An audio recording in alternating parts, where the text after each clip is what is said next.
10-35 വർഷമായിട്ട് അടുപ്പമുള്ള ഒരു മനുഷ്യൻ നമ്മുടെ മുമ്പിൽ നിന്നും പോയി കഴിഞ്ഞപ്പോഴാണ് നമുക്ക് എത്രമാത്രം ശൂന്യതയാണ് അദ്ദേഹം നമ്മളെ അനുഭവിപ്പിക്കുന്നത് എന്നുള്ളത് അറിയുന്നത്. പിന്നെ ഞാൻ കണ്ടു കഴിഞ്ഞപ്പോൾ പോലും അവിടെ ഉണ്ടല്ലോ ഒരു സമാധാനമായിരുന്നു.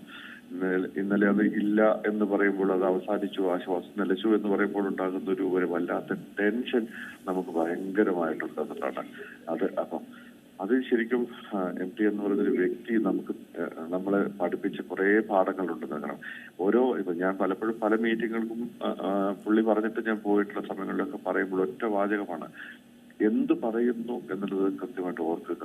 അതിനൊരു കാമ്പുണ്ടാവണം. കൂടുതൽ നേരം സംസാരിച്ചു എന്നുള്ളതല്ല, കുറച്ചേ സംസാരിച്ചുള്ളൂവെങ്കിൽ ആ സംസാരിക്കുന്നതിനകത്തൊരു കാമ്പുണ്ടാവണം, അതിനൊരു ബോധമുണ്ടാവണം, ഒരു ലക്ഷ്യമുണ്ടാവണം എന്നുള്ളത്. ഈ ഫോക്കസ്ഡ് ആയിട്ട് മാത്രമാണ് എം ടി എന്ന മനുഷ്യൻ നമ്മളെ പഠിപ്പിച്ചിട്ടുള്ളത്. എഴുതിയ വാക്കുകളിൽ മുഴുവൻ അത്തരം രീതിയിലുള്ള വലിയ അർത്ഥം നമുക്ക് നൽകിയിട്ടുണ്ട്. അത് സിനിമയ്ക്കകത്തുള്ള കാര്യങ്ങളിൽ പ്രത്യേകിച്ചുണ്ട്.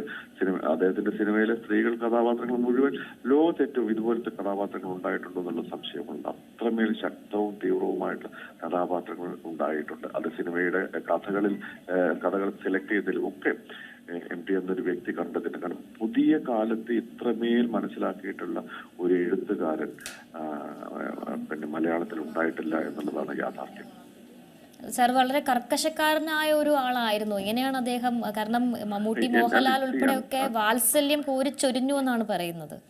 സത്യത്തിൽ ആ മനുഷ്യൻ ഒരിക്കലും കാർക്കശ്യം നമ്മളോടൊന്നും കാണിച്ചിട്ടില്ല എന്നുള്ളതാണ്. കാരണം അത്രമേൽ ചിരിക്കുന്ന എം ടി എനിക്കറിയാം. നന്നായിട്ട് ഹ്യൂമർ പറയുന്ന എം ടി എനിക്കറിയാം. വളരെ മനോഹരമായിട്ട് സംസാരിച്ചു പോകുന്ന എം ടി എനിക്കറിയാം. അങ്ങനെ കുറെ നല്ല മൊമെന്റുകൾ തന്നിട്ടുണ്ട്. ഞാൻ അദ്ദേഹത്തോടൊപ്പം സഞ്ചരിച്ചിട്ടുണ്ട്, യാത്ര ചെയ്തിട്ടുണ്ട്. പുള്ളിയുടെ വീടുകളിൽ ഞാൻ പോയിട്ടുണ്ട്. ആ വീടുകളിലേക്കൊക്കെ പോകുമ്പോഴൊക്കെ പഴയ കഥകളും ഒക്കെ അദ്ദേഹം പറഞ്ഞിട്ടുണ്ട്. അപ്പൊ അതുകൊണ്ട് നമുക്കറിയാം, ഇടവഴികളിലൂടെ നടന്നു പോകുമ്പോൾ ആ വഴികളെ കുറിച്ചും ആ വഴികൾ ഉണ്ടാക്കിയിട്ടുള്ള കാലങ്ങളെ കുറിച്ചും ഒക്കെ പറഞ്ഞപ്പോൾ ഒട്ടും കാർക്കശ്യമില്ലാത്ത മനുഷ്യരോട് ഇടപഴകിക്കൊണ്ട്, ഓരോ സാധാരണ മനുഷ്യന്മാരോടും ഇടപഴകിക്കൊണ്ടുള്ള ചില കാര്യങ്ങൾ അദ്ദേഹം തന്നിട്ടുണ്ടെന്നുള്ളത്. ഞാൻ തുഞ്ചമറമ്പില് കലോത്സവത്തിന് എല്ലാ വർഷവും പോകുന്ന ഒരാളാണ്. ആ വർഷങ്ങളിലെല്ലാം ചെന്ന് കൂടെ ഇരിക്കുമ്പോഴൊക്കെ നമുക്ക് കിട്ടിയിട്ടുള്ള കുറേ കാര്യങ്ങളുണ്ടെന്നുള്ളതാണ്.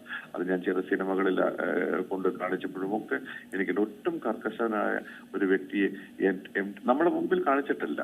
പക്ഷെ അത് വളരെ കൃത്യമായിട്ട് നമുക്ക് തന്നിട്ടുണ്ടെന്നുള്ളതാണ് സത്യം. ഓരോ ഡയറക്ടേഴ്സും ഓരോ കഥാകാരും ഒക്കെ വ്യത്യസ്തമാണ്. എങ്ങനെയാണ് എം ടിയുടെ ഒരു സിനിമാ സെറ്റിൽ എങ്ങനെയാണ് അദ്ദേഹത്തിന്റെ ഒരു പെരുമാറ്റം? ഞാൻ എം ടിയുടെ സിനിമാ സെറ്റിലൊന്നും വർക്ക് ചെയ്തിട്ടില്ല. പക്ഷെ എം ടി എന്ന് പറയുന്ന വ്യക്തി ചെയ്തിട്ട് സിനിമകൾ മുഴുവൻ കണ്ടു വളർന്നിട്ടുള്ള ഒരാളാണ് ഞാൻ. അപ്പം അത് ആരംഭകാലം മുതൽ പുള്ളി കൃത്യമായിട്ട് പറഞ്ഞു കൊടുക്കുമായിരുന്നു. കൃത്യമായിട്ട് ഒരു ചെറിയ മൗനം പോലും കൃത്യമായിട്ട് എഴുതാൻ പറ്റുന്ന ഒരാളാണ് എം ടി വാസുദേവൻ നായർ. അത് അദ്ദേഹത്തിന് തിരക്കഥയിലുണ്ട്. ഞാൻ എഴുതിയ സ്ക്രിപ്റ്റ് ഞാൻ വായിച്ചിട്ടുണ്ട്. അതായത് ഈ ഹാൻഡ് റിട്ടൺ എന്ന് പറയുന്ന സാധനമല്ല, നമ്മൾ കൈകൊണ്ട് എഴുതിയത് വായിച്ചിട്ടുണ്ട്. പ്രിന്റഡ് സാധനം അല്ലാത്തതും വായിക്കപ്പെട്ടപ്പോൾ അത് ചില വാക്കുകൾ തിരുത്തുകയൊക്കെ ചെയ്യുമ്പോൾ അത് നമ്മൾ കണ്ടിട്ടുള്ളതാണ്. അപ്പൊ അതിനകത്തൊക്കെ കൃത്യമായിട്ട് അറിയാം. അതൊരു വാക്ക് കിട്ടാൻ വേണ്ടിയുള്ള അദ്ദേഹത്തിന്റെ ശ്രമമുണ്ട്. ആ ശ്രമമൊക്കെ നമ്മൾ കണ്ടിട്ടുള്ളതാണ് എന്നുള്ളതാണ്. പുതിയ വാർത്തകളും വിശേഷങ്ങളും ഇനി വിരൽ തുമ്പിൽ. എല്ലാ ഡിജിറ്റൽ പ്ലാറ്റ്ഫോമുകളിലും ഇപ്പോൾ സീ മലയാളം ന്യൂസ് ലഭ്യം.